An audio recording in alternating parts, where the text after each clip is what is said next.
আসসালামু আলাইকুম। আশা করি সবাই ভালো আছেন। গ্রামার ক্লাসে আপনাদের সবাইকে স্বাগতম। আমি আছি আপনাদের সাথে তাহমিনা। তো আজকের ক্লাসের টপিক কি? আজকের ক্লাসের টপিক হচ্ছে পাস্ট টেন্স। Past tense. তো আজকে আমরা পাস্ট টেন্স নিয়ে আলোচনা করব। আমরা জানি পাস্ট টেন্স হচ্ছে 4 প্রকার: past indefinite, past continuous, past perfect and past perfect continuous। তো এই বিষয়গুলো নিয়েই মূলত আজকের এই class. So without any further do, let's get into the video. Number 1, past indefinite tense. প্রথমেই আমরা জানবো পাস্ট ইনডিফিনিট টেন্স কাকে বলে। এই টেন্স দ্বারা অতীতে কোনো কাজ করা হয়েছিল, কি অতীতে কোনো কাজ করা হয়েছিল, কিন্তু বর্তমানে তার ফলাফল কি নেই, বিদ্যমান নেই। তার ফলাফল বিদ্যমান নেই এরূপ প্রকাশ করে, সেটি হচ্ছে মূলত পাস্ট ইনডিফিনিট টেন্স। তাহলে কি কোনো কাজ কি হয়েছিল, অতীতে করা হয়েছিল, কিন্তু এখন তার কি নেই, এখন বর্তমানে তার ফলাফল নেই, সেটা হচ্ছে past indefinite tense. Okay, for example, I finished the book yesterday. Yesterday মানে কি, গতকাল। তাহলে গতকাল I finished, আমি শেষ করেছি, the book yesterday, আমি গতকাল কি করেছি, বইটি শেষ করেছি। তাহলে কি এটা কি অতীত হয়ে গিয়েছে এবং তার ফলাফল কি বর্তমানে নেই। ওকে, নেক্সট হচ্ছে পাস্ট কন্টিনিউয়াস টেন্স। এখন আসি পাস্ট কন্টিনিউয়াস টেন্স কাকে বলে। এই টেন্স দ্বারা অতীতে কোনো কাজ অনির্দিষ্ট, কি অনির্দিষ্ট কোনো এক সময় ধরে চলছিল, মানে কি সময়ের কোনো নির্দিষ্টতা নেই বা উল্লেখ নেই, এবং তা কি ঘটছিল, সেটা হচ্ছে এক সময় ধরে টানা চলছিল, সেটাই হচ্ছে মূলত past continuous tense. Okay, for example, I was reading a novel. Okay, Nobel মানে হচ্ছে উপন্যাস। আমি কি করছিলাম, আমি নোবেল পড়ছিলাম, আমি নোবেল পড়ছিলাম। ওকে, তাহলে কোন একটা সময়ের কি নেই, উল্লেখ নেই, এবং কি হচ্ছে তা অনির্দিষ্ট কাল ধরে অতীতে চলছিল, সেটা হচ্ছে কি পাস্ট কন্টিনিউয়াস টেন্স। তাহলে I was reading a novel.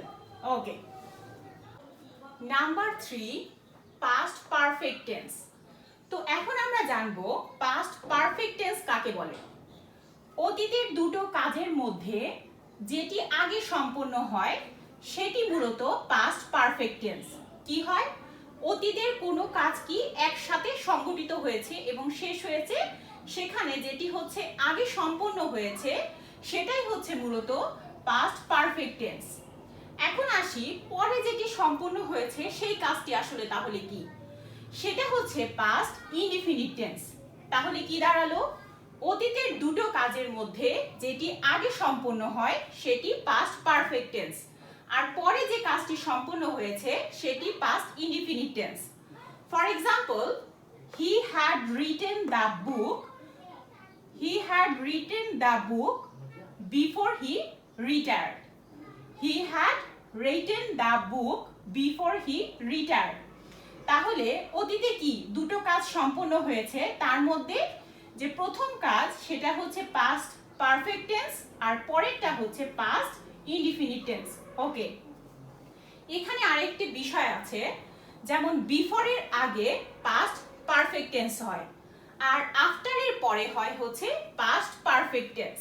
ওকে, তো এই বিষয়টা নিয়ে অবশ্যই আমরা বিস্তারিত আলোচনা করব যখন আমরা স্ট্রাকচারগুলোর সাথে কি এক্সাম্পল প্র্যাকটিস করব। Okay, number 4, past perfect continuous tense. তাহলে এখন আমরা জানবো পাস্ট পারফেক্ট কন্টিনিউয়াস টেন্স কাকে বলে। এই টেন্স দ্বারা অতীতে কোনো কিছু, কোনো কাজ কিছু সময় ব্যাপী চলমান ছিল, কি কোনো একটা কাজ কিছু সময় ব্যাপী চলমান ছিল, সেটাই হচ্ছে পাস্ট পারফেক্ট কন্টিনিউয়াস টেন্স। তাহলে কি প্রথমত এটা কি অতীতে কাজ সম্পন্ন হয়েছে, অর্থাৎ অতীতে কাজ হয়েছে এবং সেটা কি কিছু সময় ধরে কি চলছিল, অর্থাৎ চলমান ছিল, সেটাই হচ্ছে past perfect continuous tense. Okay, For example, when he arrived, crowded had been waiting for hour to greet him. Okay, তো কি when he arrived, crowded had been waiting for hour to greet him. Okay, তাহলে এই পর্যায়ে আমরা past tense নিয়ে কিছু basic ধারণা দেওয়ার চেষ্টা করলাম বা শিখলাম। তো এরপরে আমরা নেক্সট ক্লাসে ফিউচার টেন্স নিয়ে কিছু বেসিক ধারণা নেওয়ার চেষ্টা করব। অবশ্যই এই পাস্ট টেন্স, প্রেজেন্ট টেন্স এবং ফিউচার টেন্সের স্ট্রাকচার সহ এক্সাম্পল আমরা করাবো ইনশাল্লাহ, এবং সেগুলো নিয়ে কি প্র্যাকটিসও করব। তো আশা করি পাস্ট টেন্স নিয়ে আজকের ক্লাসটি আপনাদের ভালো লেগেছে। ধন্যবাদ সবাইকে।